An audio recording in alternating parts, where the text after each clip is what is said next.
I thought it was being cancelled, if I'm honest. Turns out not. I am still here.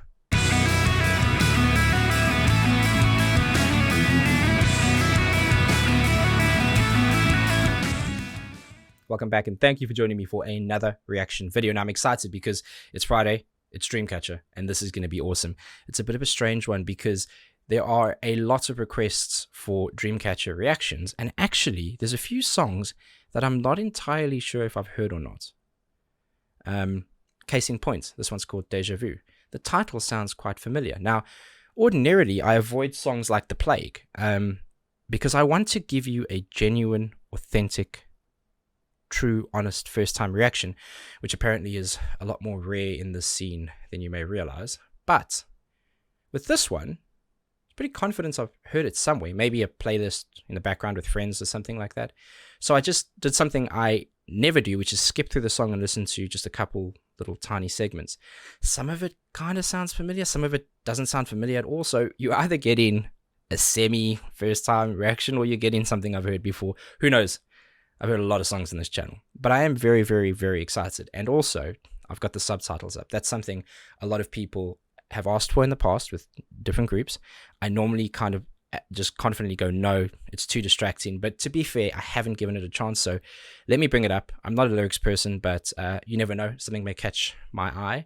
If it becomes distracting, I will switch it off. But I thought, give it a shot, especially with something you guys want to see. Without further ado, though, Dreamcatcher, Deja Vu. Let's see what you got.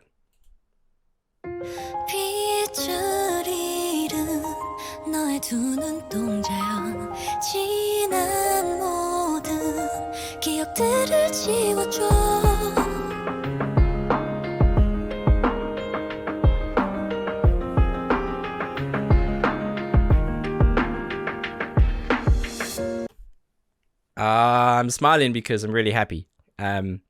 Whenever I come back to this group, I immediately have just all these fond memories, one of which was being in a highlights package on Korean news. My Twitter was crazy. I thought it was being cancelled, if I'm honest. Turns out not. I am still here. Going back to the beginning. Really, really delicate start. Beautiful vocal with that nice, clean, roomy piano sound. They're doing something very simple there, but it's actually really cool. Not so much in how it's put together, but in how your brain interprets it. So I want to play it again because I'm trying to give my brain a chance to find a better way to explain what I'm thinking and what I'm hearing.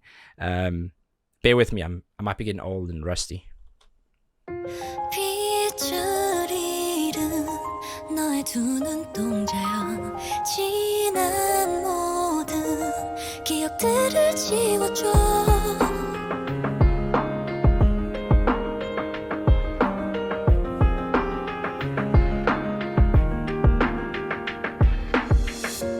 Okay, I love that, man. That is cool. This is actually by no means a new technique. They are not the first to do it, not by a long shot, but this is a very good example of it done quite well, and interesting how your brain perceives it. I'm going back to the beginning again at the expense of all the haters getting enraged. But this is cool. What they're doing effectively in the beginning, you're going to hear that piano sound. It's essentially 4 hits on each run. Now, bear in mind, I'm not talking about time signatures. I'm talking about the prioritization and interpretation of the notes. It's 4 hits. And that changes the chord progression, goes up and down, forms that melody. When you hear the kind of muffled, slightly programmed EQ down, drums come in, that rhythm changes slightly. And what happened before is the reason what I'm about to explain happens next. Essentially, you have those 4 notes. Now, when it switches that rhythm, you have a lot more busyness because you have a rooted note, which is kind of played in between the 3 dominant notes. And I say 3, there is actually a 4th. But because it's lower and it's part of that root, your brain discounts it. And that's what feels like an offset in the melody. It's effectively still those 4 notes. It's just played differently, different intensity, different attack to it right at the beginning of the bar versus a delay towards the end. And I want you to listen out for this because it's really interesting. There's a lot more busyness than you realize. There's a rooted note being played in between all of them. But effectively, because the first note is that root, it drops away in your brain. Almost feels like a delayed start. And you're getting then 3 primary notes instead of 4. So your count would be 1 2 3 4 1 2 3 4 1 2 3 4. And it's funny because it offsets forward. It feels like it shifts way too far back, and then it settles back in the middle because at its core it's just those 4 notes again. It's very cool. It's very smart. It's very simple. I like.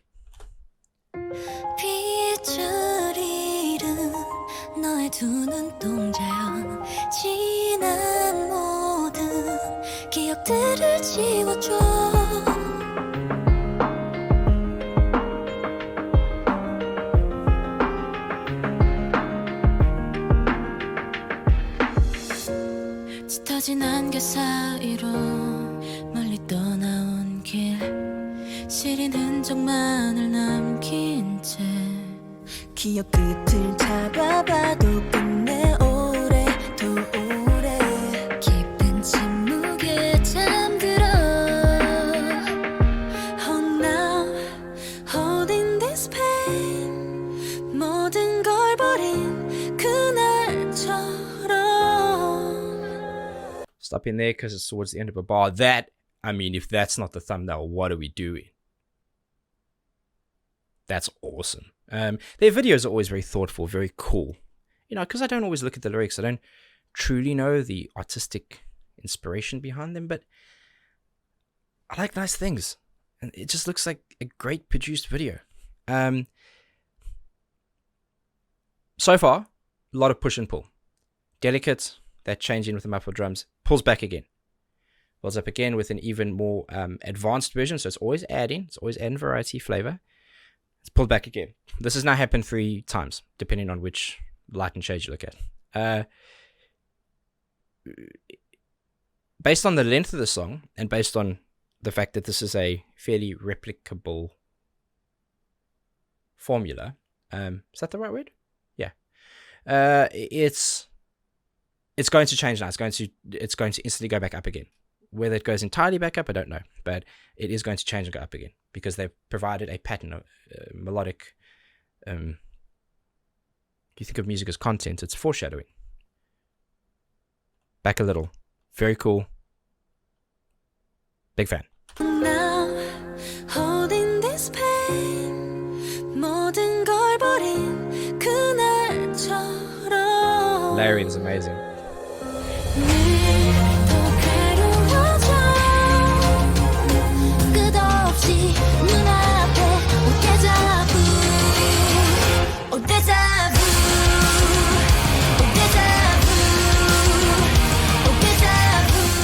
Get in!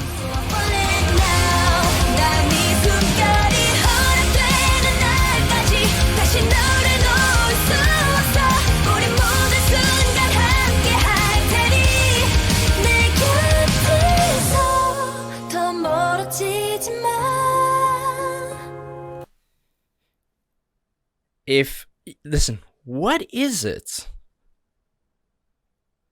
with Asian groups and incredible choruses? Knocking it out the park. Insane. I mean, first of all, the first thing that stood out there, I mean, I was enjoying it way too much to think about anything technically, but the first thing that stands out there is just the mix, man. You know, you've got effectively, how many instruments you've got? You've got 2 or 3 different vocal layers that I heard, possibly more.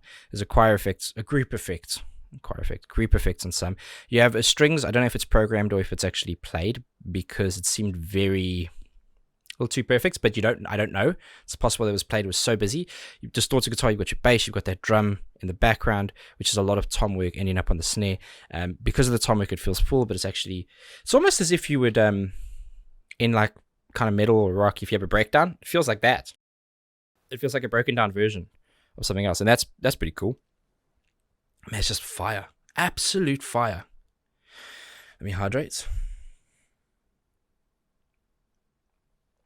Could have pushed play while I did that, but I wanted to make it awkward for you.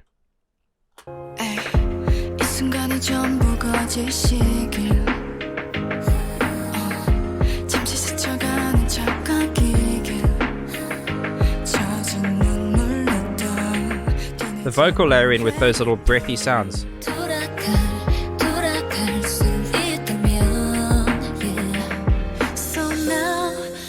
holding this pain 모든 걸 버린 그 Okay, when I talk about gaps in music, you get gaps, which is the lack of purposeful playing, and then you get actual true gaps, which is silence. You don't really get silence. It's always affected by the room and the environment. But this is good, and I think I've gone back. Hope I've gone back. But either way, when you have those piano pieces hitting, they've got their foot down on the sustain pedal. So what you're hearing is the residue of the chord that they've played or the note that they've played. And so while it is a gap in terms of purposeful playing, it isn't a gap in terms of sound. And that's how it's, imagine a painting where you take a canvas, take a paintbrush, it's got a lot of paint on, and go from left to right, drag it across. The more paint it uses, the lighter that color becomes, the more sparse it becomes. Think of music that way. Visualization 101. 수 있다면, yeah. So now I'm holding this pain 모든 걸 버린 그대처럼 더 선명해져 Call the hype police, let's go. Deja vu, oh deja vu, oh deja vu, oh deja vu. So I want it now. 난 이 숨결이 허락되는 날까지 다시 너를 놓을 수 없어. 우리 모든 순간 함께 할 테니 내 곁에서 믿어왔던 모든 진실이 거짓들로 나를 뒤덮어. There we go. I really like that. We spoke about this last week. The idea of playing music that is somewhat different to it sits in the background. The vocal melody is slightly different, but there they line up, right? So aligning the hits, the accents of music to the syllables of the vocal pattern and melody. It's done again there, just on that drop 3. 1, 2, 3. Really, really nice. It's a bit like if you think about when you're at like a music festival or just a bad house party, and there's always a guy with acoustic guitar, always, and he's always learned like Sweet Home Alabama or Yesterday, God knows, Lorna Shore. It's probably not what he playing on acoustic guitar, but what they will play you if they're a new guitarist, what they will play you is normally a variation of what the actual song is, and a compromise in either the way that the chords are put together, some of the lead work or lower lighter, so lower, I'm talking about the thinner strings, and what the job of that is to actually mimic the vocal melody, because quite often if you took the vocals off and you separated the guitar layering, you would just hear random chords and you'd be like, I don't know what song that is. So there's a compromise for popular commercial playing. I'm talking about in an informal environment, which allows you to recognize songs. I'm not talking about very distinguishable intro pieces and stuff like that. Ovs.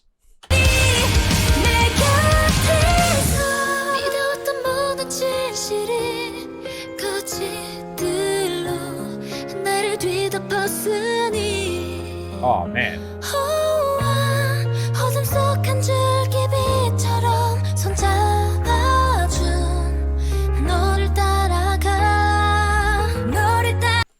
Concentrate, Chase. Concentrate. It's not gonna help. The vocal layering in this is phenomenal. I'm not a vocal coach. I'm not a coach of anything. I'm just a guy who likes music, really. But I find it fascinating. I can quite easily place things musically. I have a lot of practice with active listening, but vocals, I find it, because I play instruments, I can place it quite well. I can understand the placements, better phrasing. With vocals, I can hear it and I can hear where things are on how many layers, or at least to my knowledge, but I don't always have the technical understanding of why they did it a certain way, and I find it super intriguing, super interesting, and that's why like people like Julia are so important to this world. Protect Julia at all costs. Yeah,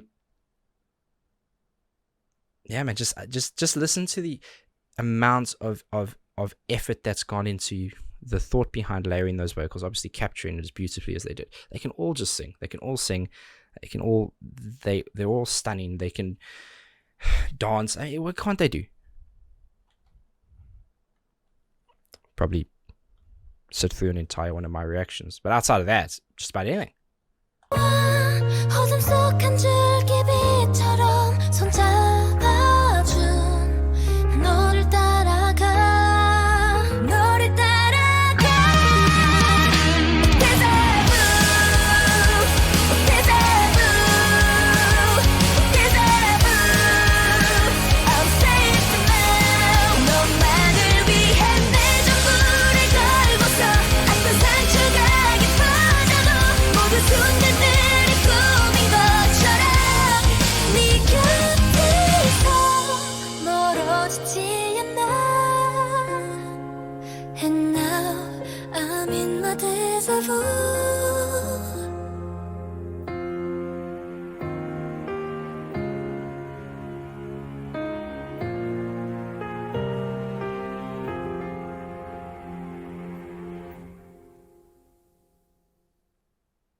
Beautiful. Absolutely stunning. Big